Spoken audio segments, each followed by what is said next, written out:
Welcome to Lord Cultural Resources Culture Break. Today we have with us Dr. Alexander G., who is amazing visionary behind the creation of the Center for Black Excellence and Culture, located in Madison, Wisconsin.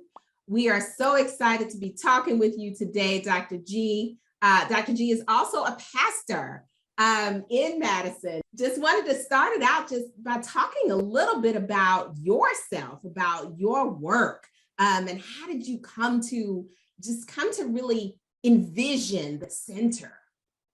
Oh, well, first of all, thank you for having me. I've grown up in Madison, Wisconsin. My mother moved here from Chicago in 1970 when I was 6 because she wanted to go to college. And the community found a way to embrace her. There was a big movement to recruit non-traditional adult returning students, which was code for older Black students.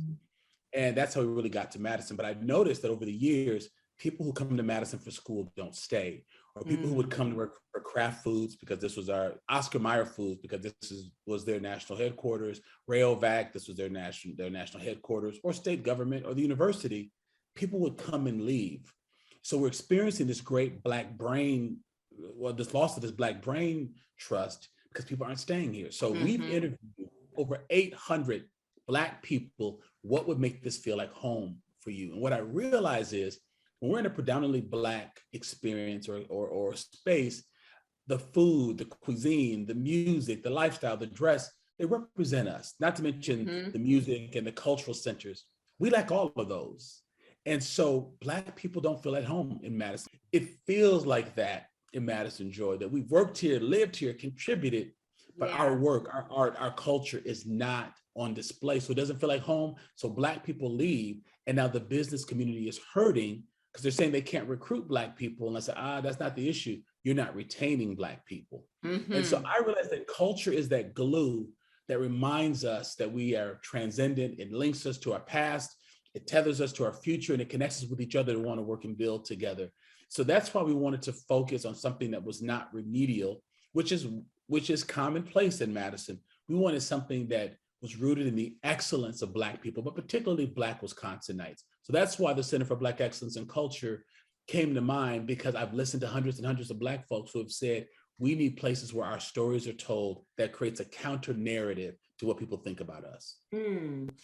Can you talk a little bit more about that culture is the glue, what that means? Historically, culture, it's our collective story, it's our collective ethos, it's how we think, we move, we celebrate, and it is a way of remembering that we are transcendent. Arts are really about, it is the story of our own transcendence. And so in a place like Madison, the rhetoric, the context is Black male, medium build, between 40 and 45. It's about years old. It's about the dropout rate. It's about mass incarceration. It's about Black infant mortality rate. That if you didn't know Black people, you would think that we were only striving and that there was no one among us who knows how to thrive. And so for us, culture is that story that we've been here before. We've been through worse. It was how we tell our stories. It's how we encourage people. In Africa, it was the griots who would tell the stories, the great storytellers, because you want the stories because it makes you feel a part of the larger piece of things. Culture is that story. And when ours is only pejorative and it's only about crimes and statistics, people then lower their expectations for us. And what we're experiencing in Madison, there is a dearth of storytelling. I learned in Chicago, Mrs. Turner, she's 102, she's gonna be on my podcast next week. She was my first grade teacher who affirmed that I was gonna be the president of the United States one day.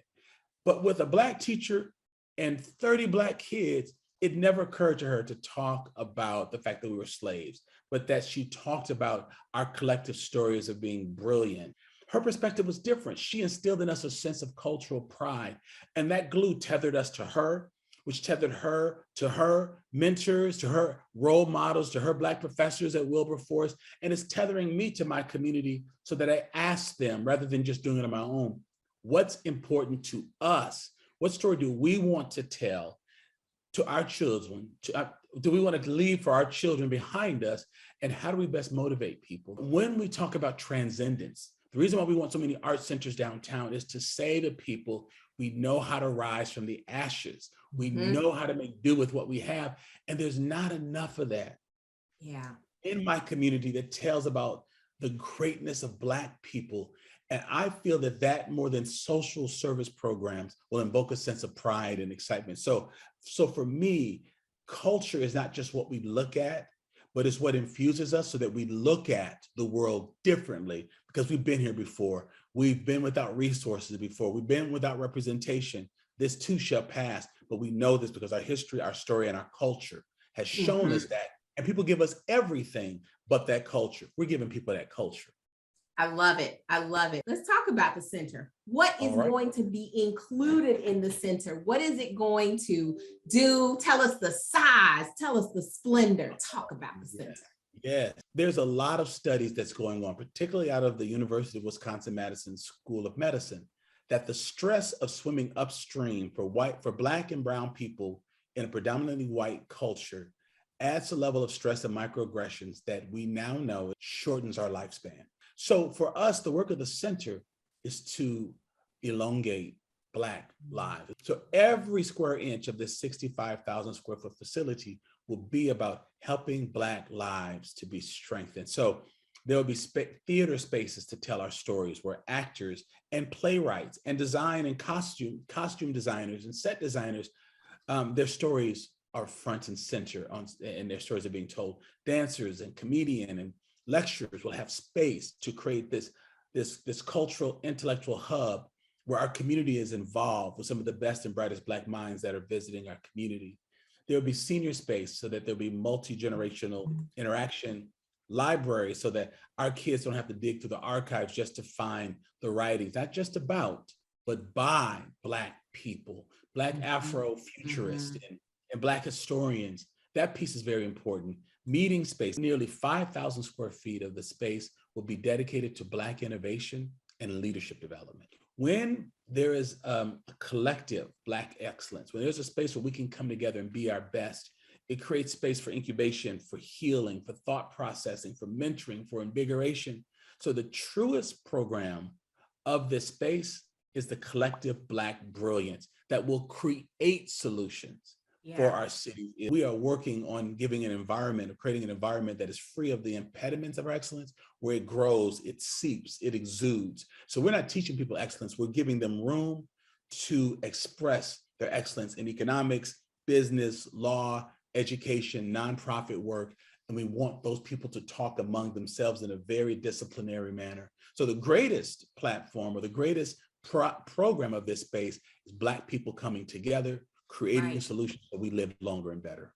I do want to take an opportunity to publicize a really amazing thing that you do, your podcast, Black Like Me.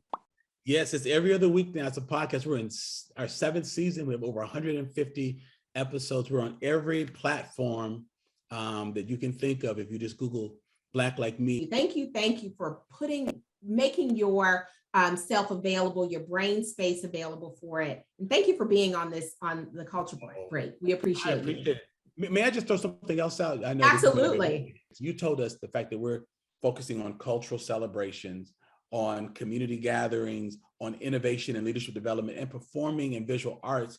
It makes our work unique, but you have to know that creating space for the Black intelligentsia within me and my team to come forward and not feel hindered or apologetic was invaluable in this process. And I just need you to know that has made a huge, huge difference. So whether someone, is representing, a minoritized community, or whether they want to serve communities of color, you in your leadership brings a perspective that I never counted on. And it helped us to tell our story.